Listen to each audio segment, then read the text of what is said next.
They say on Memorial Day, you can check the standings. Well, it's about Memorial Day weekend, and it's time to reevaluate the first couple months of the Marlins season. That's all coming up on today's Locked On Marlins.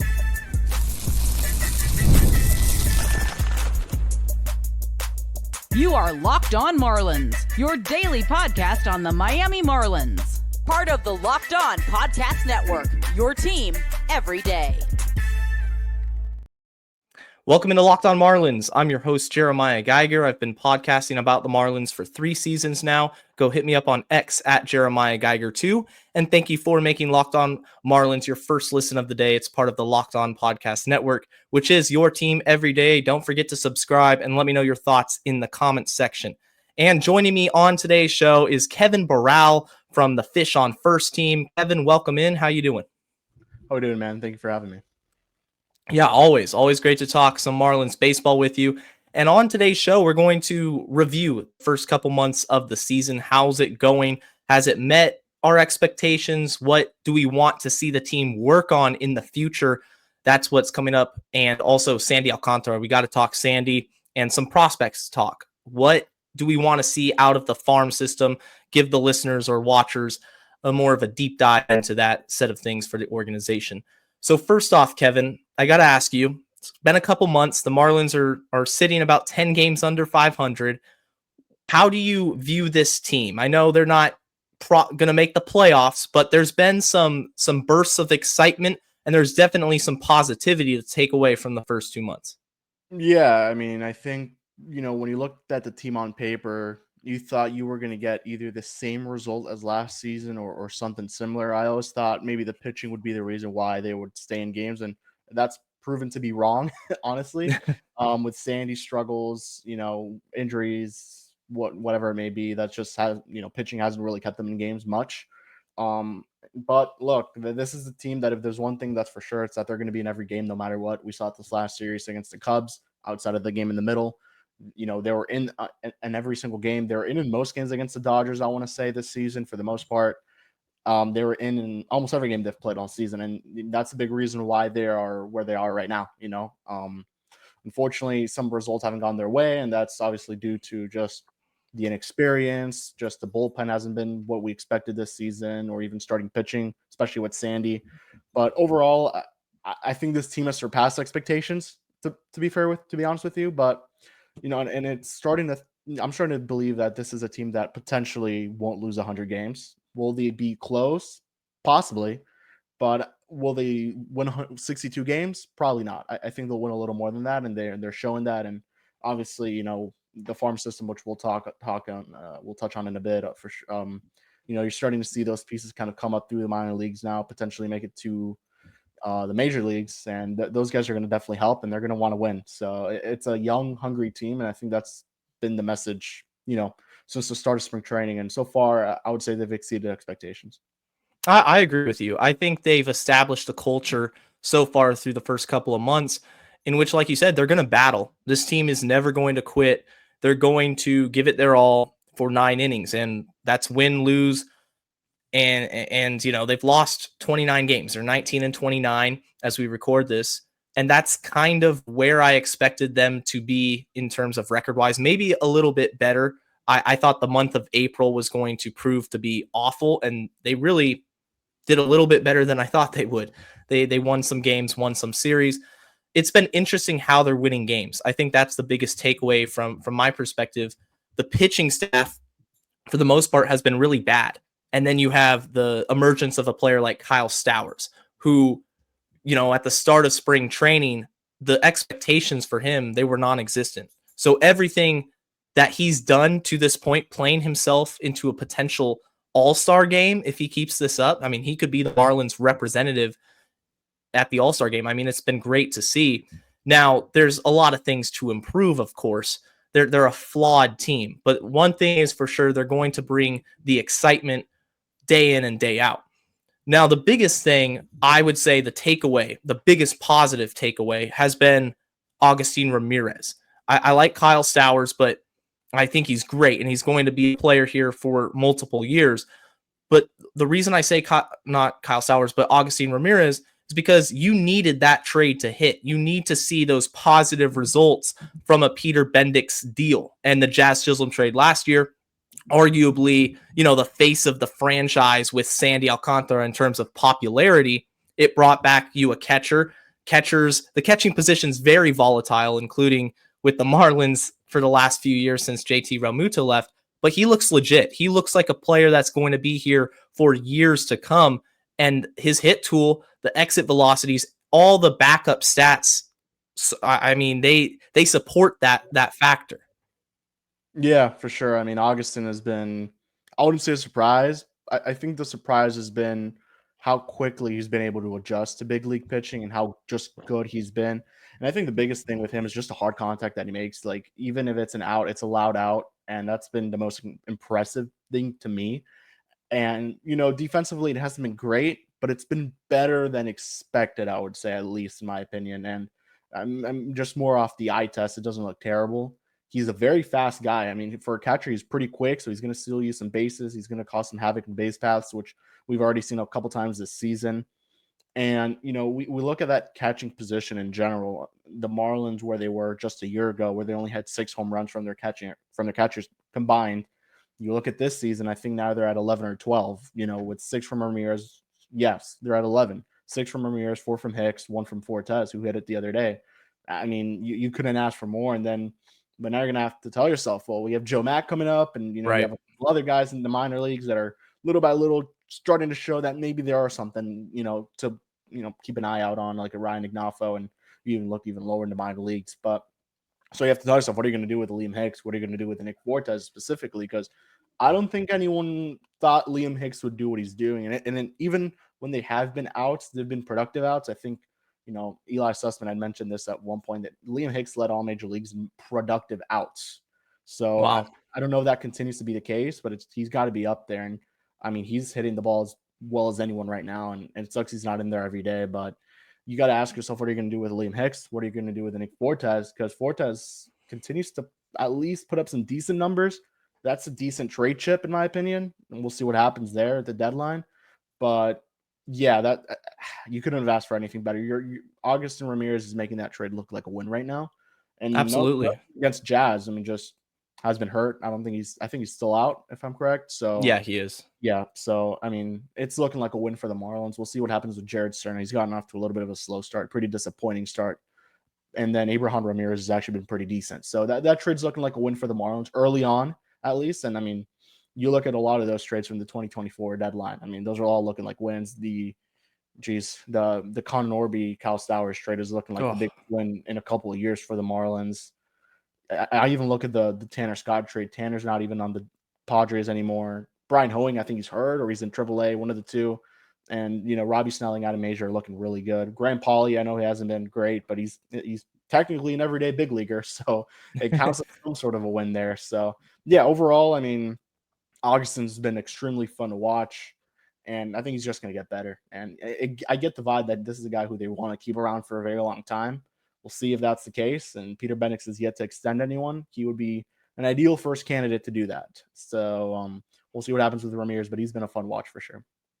Yeah, the catching position, Liam Hicks, really quickly before we move to the next segment, Hicks has been somebody that just watching him, the eye test in his limited at-bats, because he's not playing every day, he can hit pretty much anything. You try to beat him with velocity inside, he'll turn on it and he'll hit it over the fence. He'll hit a hard single the other way. He's a really good hitter, and it's crazy that he hasn't appeared in a AAA game. Like AA was the highest level of performance that he's had.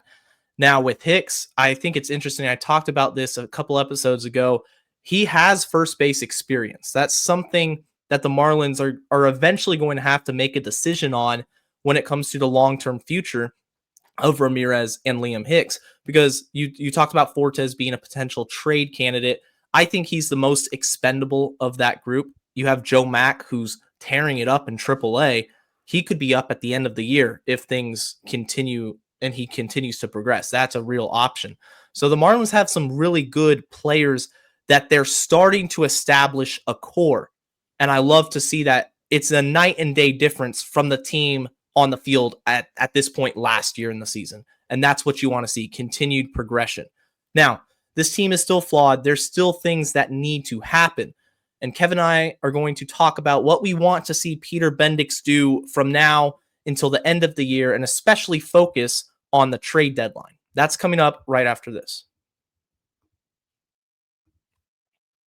And this episode is brought to you by our friends over at Supply House. Get the supplies you need from the site made for the skilled trades, Supply House. Whether you're in plumbing, HVAC, or electrical work, Supply House is the reliable way to order products online. Their easy-to-use website is packed with helpful resources and the latest product info to help you get the job done right. Plus, with a complete inventory of over 200,000 parts from over 400 top brands, you'll find exactly what you need, delivered fast from coast to coast. If you need help with an order, Supply House offers expert support and industry-leading service, so you'll always talk to a real person. And for trade professionals looking for that extra edge, their free TradeMaster program offers exclusive perks like a dedicated phone line, free shipping, and discounts on every order. Thousands of skilled professionals are already taking advantage, so now it's your turn. Join the TradeMaster program today at supplyhouse.com/TM and start ordering plumbing, HVAC, and electrical supplies with just a few clicks. Plus, use promo code SH5 for 5% off your first order. That's supplyhouse.com. Back here with Kevin Barral from Fish on First.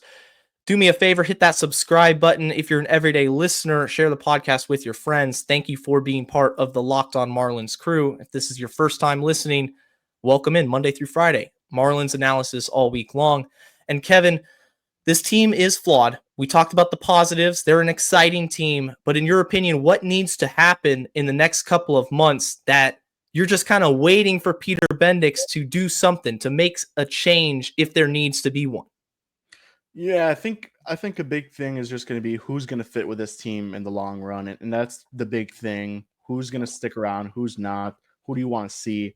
Another report of Troy Johnston came out. Unfortunately, as much as I love Troy and I'm a big fan of his, I don't think he's a long-term piece, but he's definitely a piece that could help out this year, maybe next year. And it seems like he's a lot closer to the call-up than he's ever been, at least from the report that came out. And who knows? Matt Mervis has really been struggling, hasn't been looking good. Seems like that's someone who really won't be a long-term piece, in my opinion.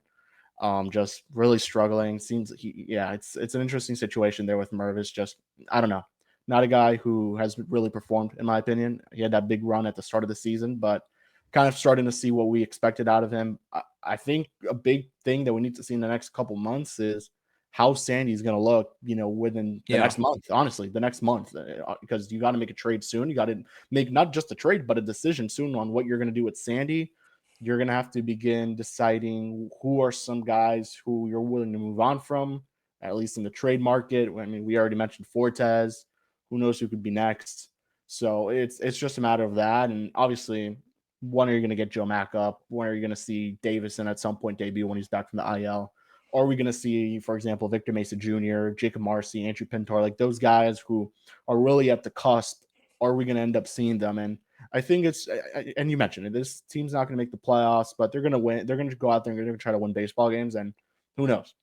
And they make it decently interesting in the next month. I doubt it, but that would be pretty fun as just, fans watching it. But I think it's just trying to see individual development of players, see where, how much Clayton McCullough develops as a manager, how much the staff begins to really take over take over certain decisions, in-game decisions, how they go about them. I know a lot of the in-game decisions they've made have been extremely unpopular, and we've noted it on Fish on First. I know it's been noted on Twitter plenty. We see it. So, yeah, we'll see. I think I'm also really just excited to see Weathers specifically on the pitching side, how much he now with hopefully a larger pitching count. That decision was not one I very much agreed with, but I don't think that was at the Clayton, if I have to be honest with you.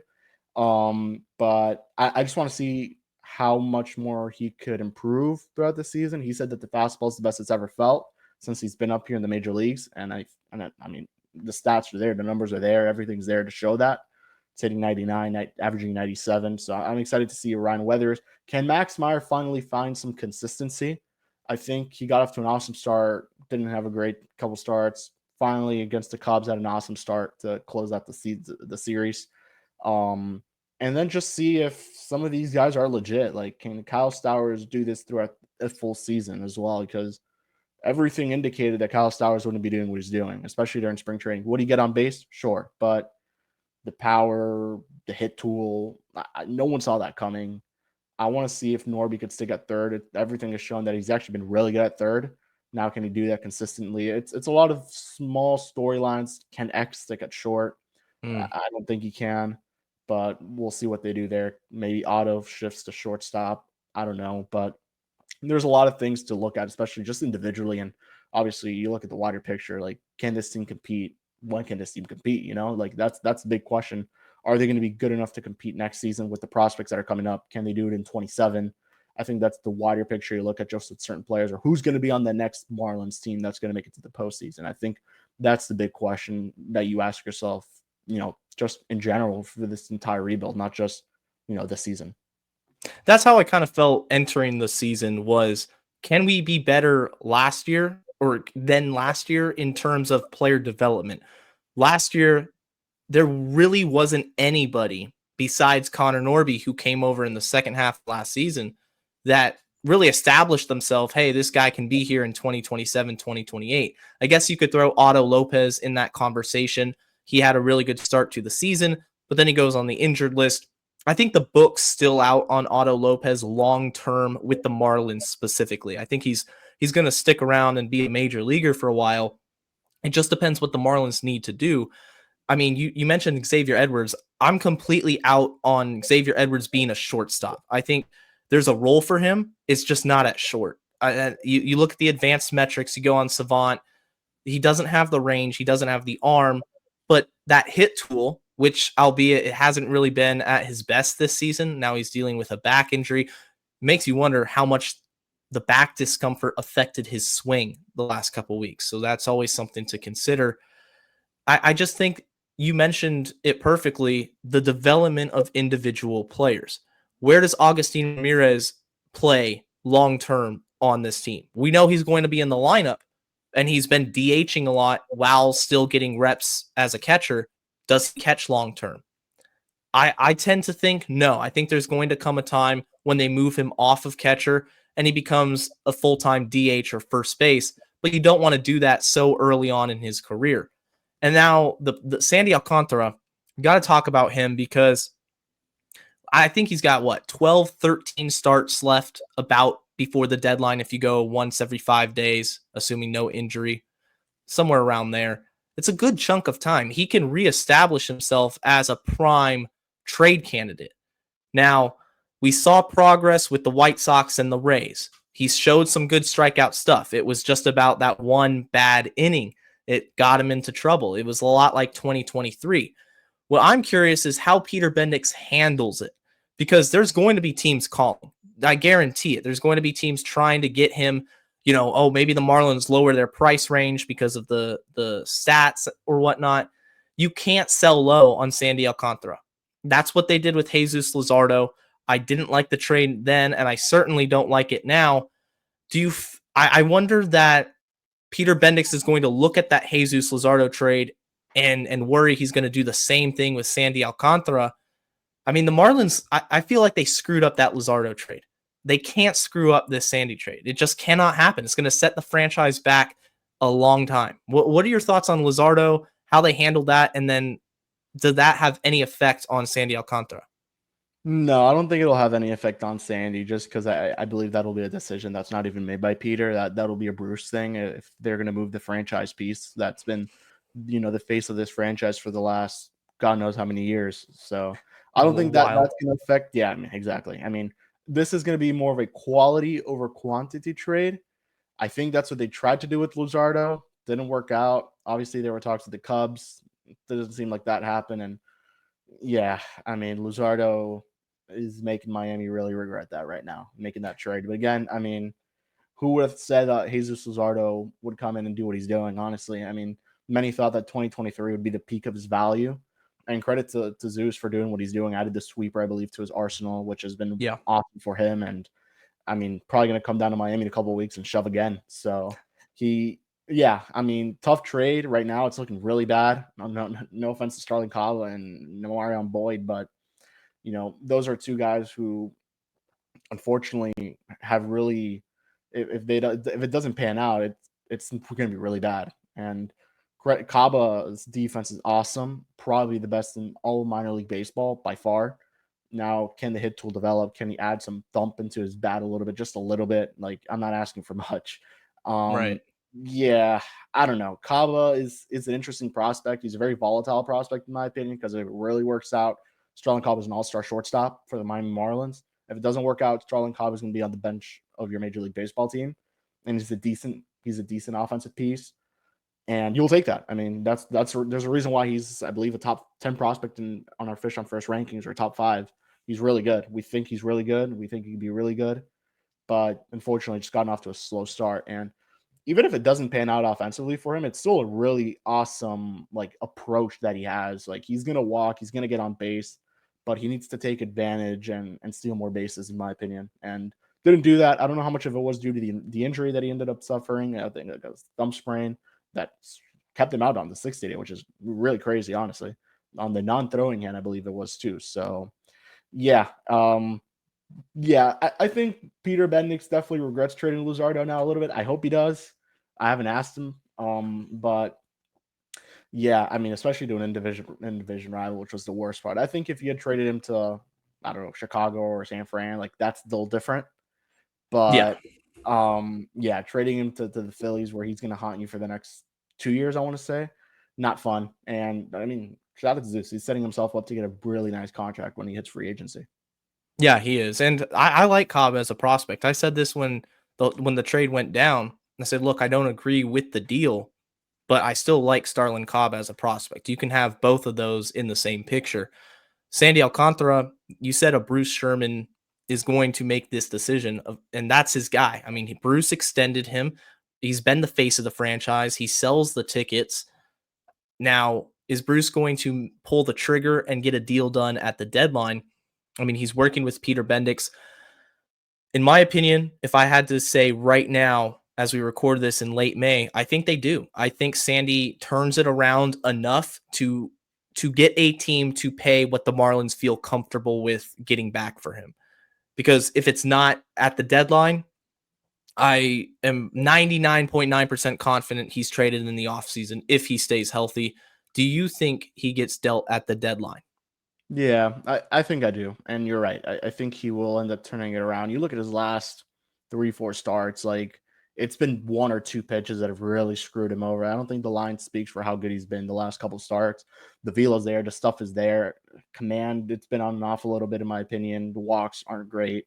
Obviously, he's a slow pitcher in terms of just the delivery and the windup. So and this isn't a historical thing with Sandy, where he's just terrible at containing base runners. And it seems like it's turned out to really bite him in the butt this time around, this season, where this wasn't an issue before because of how dominant he was and how good the ground ball, like, he would induce so many ground balls. But it seems like things that were working once for him are starting to really get to him now and bite him again and just get back to him and not working out. So he's going to have to make adjustments. This league's about adjustments. We know that. Everyone knows that. If you make an adjustment, the league will adjust to you, and you're just going to have to do it right back. And Sandy is just trying to do that right now. And I think it's starting to be better, starting to look a lot better. I mean, hit 100 in his last start, which is super cool to see. So I think he'll be fine. I think a recent article noted, like, the further he gets from the Tommy John, the more he gets into a rhythm, the better it'll look. And that's starting to look to be true. And teams still want him. Now, will they get a Roman Anthony? No, but they'll get a couple of good prospects out of Sandy. And you're now starting to finally see more or less a market in terms of, I would say, just which teams, like, if you're the Boston Red Sox, you better be calling for Sandy Alcantara, I think. And geez, like, as crazy as it sounds, the Dodgers, like, they need starting pitching as more than anyone. Like, I don't want to see Sandy in LA. LA hasn't treated Sandy very well either, to be honest with you. But at the end of the day, if you get a really good prospect, they need to come out of this trade saying, we got ourselves a top 5 blue chip prospect in baseball, I think is the best way to say it. Absolutely. Because you have Sandy for the remainder of however long he's going to be with them, but on this season. And then you've got him for the next year, and you have the club option. So technically 2.5 years, 3.5 years. So you got to tell yourself you can't miss this trade. And I think that's what a lot of us at Fish on First were even saying. Like, the biggest storyline this season is what are you going to get for Sandy? I think within the next month, we'll start to see more of a picture of what that'll look like. But early on, I mean, I would be an advocate of getting like a Marcelo Meyer, like from the Red Sox. Like that's what I would love. Surefire shortstop. Outside of that, I mean, Roman Anthony's a dream. I don't think that'll happen. Right. That'll be like a 1-for-1 swap, and maybe Miami adds something else in there, but we'll see what happens. I do think he gets traded though. Yeah, I'm right there with you. The Marlins have a lot of talent in their system right now. It'd be great to add some more talent to this farm system because that would be a huge haul. Like you said, a blue chip prospect. It can't be just kind of guys you guess on. No, it has to be a consensus top 15, top 10 prospect. And in a team system, it's got to be their one and a number top five, two, I would say. But let's talk about some Marlins prospects and how they've been doing. A couple guys that have really surpassed my expectations, and then a couple guys who are disappointing so far. I'm going to talk about that right after this.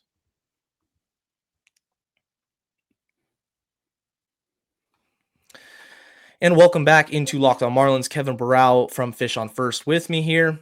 If you are watching on YouTube, hit that subscribe button, but also remember you can listen to Locked On Marlins on Apple, Spotify, Amazon Music, anywhere you get your podcast.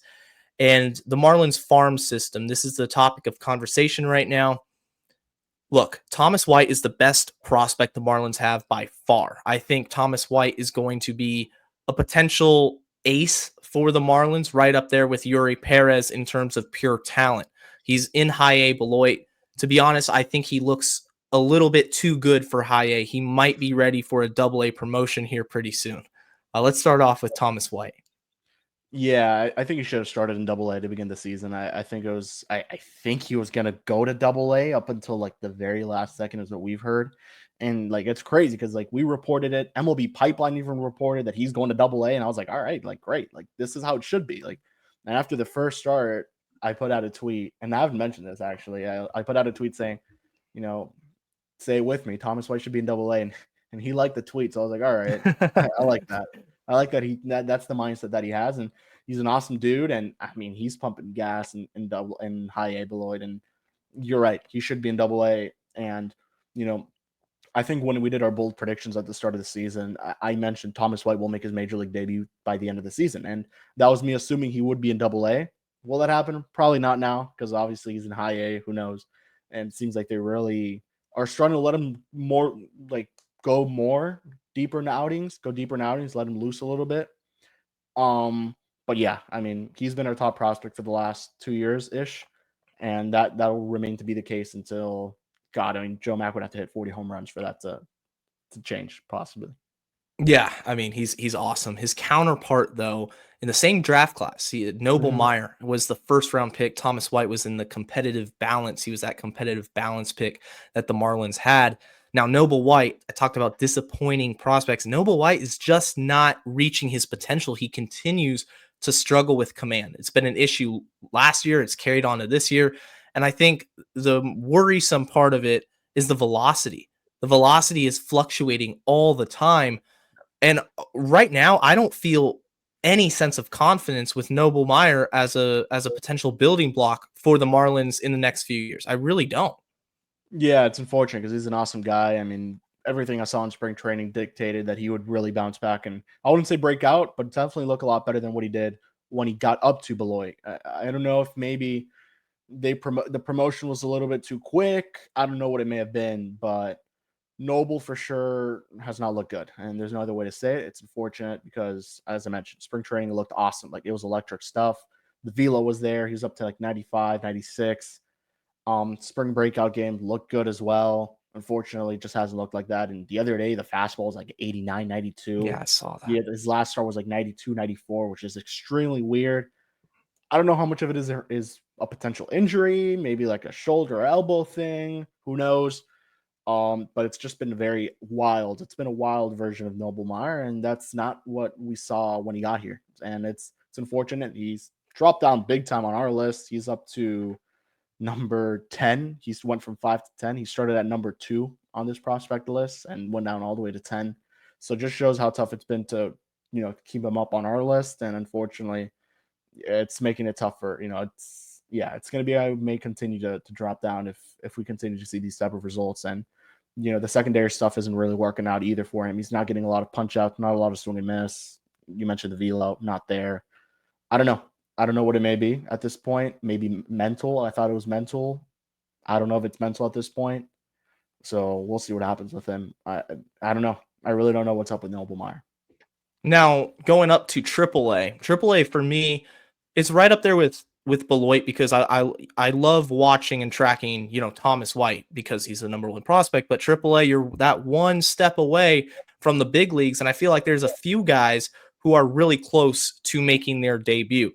First player is Pintar. Andrew Pintar has been phenomenal this season. He's hitting over 340, which is just incredible compared to last season, which he kind of struggled at the plate. You couple that with some really good defense, can play center, can play a corner outfield position. You look at the Marlins right now as currently constructed. Derek Hill's in center. He's getting a lot of time with the Dane Myers injury. Pintar could possibly play himself into a second half call-up. Now, the BABIP, the batting average balls in play, it's elevated. I saw it was at 500, which is an absurd number. That's going to come down. The average is going to come down a little bit, but he's having good at bats. He's putting the ball in play and he's getting his base hits. Now, if he can tap into a little bit of more of power, and provide some juice, I feel like Pintar is kind of a fourth outfield type who can start multiple days a week and has potential to kind of exceed Derek Hill's ceiling. That's where I stand on Pintar. How do you feel about it? Yeah, it's funny because when we did State of the Fish the other day, I was telling Eli, like, I think this guy's really close, like as close as it gets. And he disagreed with me, which is fine. But then the other day he puts out the tweet and he's like, yeah, he's coming out for Derek Hill's job. Like, yeah, I saw that. Derek Hill's not been very good at all. And no, with all due respect to Derek Hill, I don't think I don't know. I just don't think he's a very good major league player. But Pintar has been awesome. You'll take the gap to gap power, especially at Lone Depot, the gap to gap ability, the way he's a fast guy, stolen base machine. I mean, could play all three outfield spots. Everyone needs to remember this was like the secondary piece of the AJ Puck deal that brought Davison to Los Santos. So we may see Pintar up in the majors before Davison, which is crazy to say, but yeah, I like Pintar. I think he's pretty good. I don't think we've moved him up on our last list, but he may be a riser when we do this, I think after the deadline or before that. But he currently is, I'm going to tell you right now, because even I'm curious. Yeah, he's 25. He actually went down a spot. He went down a spot just solely because you got to put other guys above him. But we have him over at Jacob Marcy. That's probably going to change. Our guy Nate was like, we got to put him over Marcy. So that'll probably happen. But yeah, he's been awesome. He's a guy who, yeah, as you mentioned, I think he's a nice fourth outfield option, especially with the defensive versatility that he provides. I like Pintar. I think you could tap in a little bit more of the power. I don't think it's necessary for him to come up, to be honest with you, just solely because they already have those type of players. They have Conan whenever he comes back next season, Stowers, Sanchi. So I think they have the guys. I think Pintar just gives you like a little bit of more speed, versatility, and obviously a guy who's going to spray the ball to all parts of the field, especially which is good. If he can get those doubles, like he could be a 30 double guy, maybe like 8-9 home runs. I would live with that if he gets an everyday role. Derek Hill is a great story. He's bounced around, but he's just not having a good year at the plate, man. He's not hitting right like lefties. Like if he can't hit lefties, like where's his value at? So that's why I think Pintar could be a potential second half call up at this rate. Last thing, we have Joe Mack. We talked about him earlier, so I'm not going to spend too much time on him. But Mack, I think, is clearly the catcher of the future. I mean, he checks every box you want out of a prospect at that position. The power, he's got the hit tool. A hit tool is coming around. He's hitting off speed, a little bit more. And then you have the defense. He's got a rocket arm. He could pitch if he wanted to, I think, if they wanted to make him a two-way player. But Mack's the real deal, man. Yeah, man. I mean, when we did our top 30, I vouched to have him second over Augustin. I just feel like he's the most complete prospect in the Marlins farm system. And that's crazy because you look 2 years ago, I was telling, a couple of us were saying he shouldn't even be ranked. I was pretty much out on Joe Mack. Like I didn't see any future. And did he prove me and many others wrong. Like Joe Mack has been awesome. I think this season for him was just, can you repeat it? Can you show that what you did in your last season, can you do that again and show that you're a legit future big leaguer? And there's a reason why he moved up, I think, 50 spots on the Baseball America Top 100 list. He moved up a ton of spots on our list. He's number 3 right now. So he's really good, man. And I'll reiterate, most complete prospect in the Marlins farm system right now is by far Joe Mack. Max Acosta. What is going on with Max Acosta? Looked great in spring training. And I was sitting here on the podcast, Kevin, saying the Marlins infield depth is better than ever. It looks so good. You have Otto Lopez, Xavier Edwards, Acosta, and Cerna. And Cerna was one of my favorite prospects dating back to last season when we got him from the Yankees. But both those guys have struggled. Acosta's hitting in the low 200s. The power really hasn't shown up. He's hit a little bit, but I don't know what's going on with him because it's a night and day difference from spring training.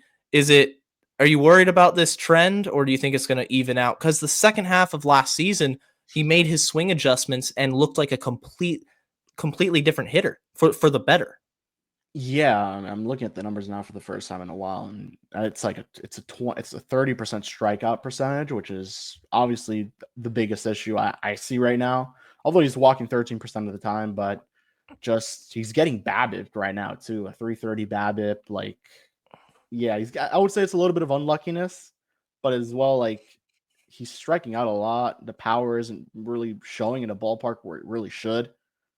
And he's having the worst season of his career right now. Like, that's as simple as it gets, but defense is still there.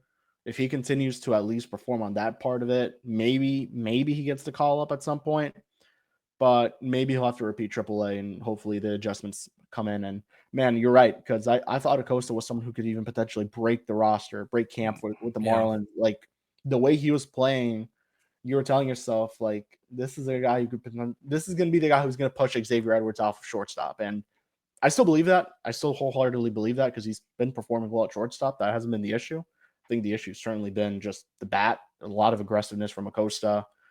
Yeah, not good. Am I worried? No, because I think eventually they'll still give him a shot.